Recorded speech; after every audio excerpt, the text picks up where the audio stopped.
Fukushima. Sushi lovers grab last bites as seafood ban hits Japan. "I'll keep eating Japanese seafood. It's just that addictive," said Hong Kong diner Mr. Ho while standing outside a Japanese seafood restaurant. He was among a number of Hong Kongers who had been flocking to Japanese eateries for their fill of sushi and sashimi in recent weeks. Japanese seafood has always been very popular in the city, but there has been a renewed urgency to consume it in the days leading up to the Fukushima nuclear wastewater release.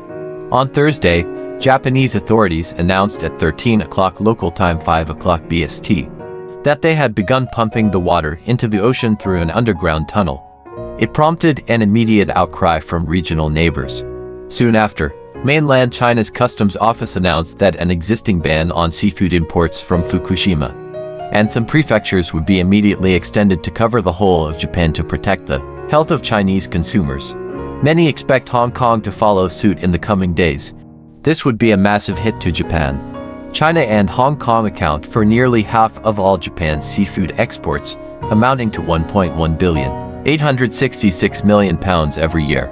Chinese social media has been flooded with posts from users expressing concern about the release of wastewater, with some worrying about its long-term effects on fish that finds its way to restaurants around the world.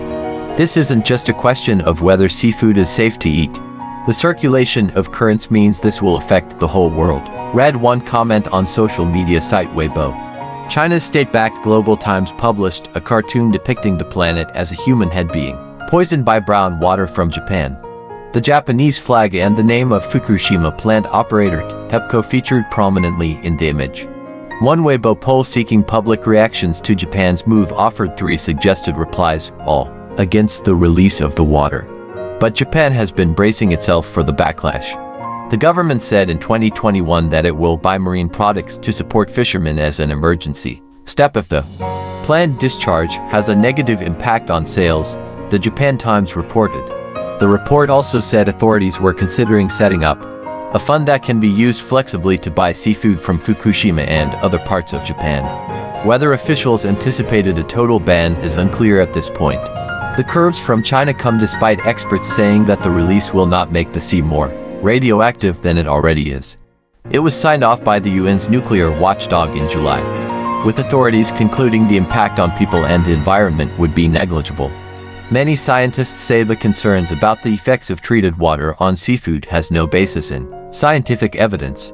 Professor Jim Smith, who teaches environmental science at the University of Portsmouth, says radiation doses to people will be vanishingly small if the discharge is carried out as planned.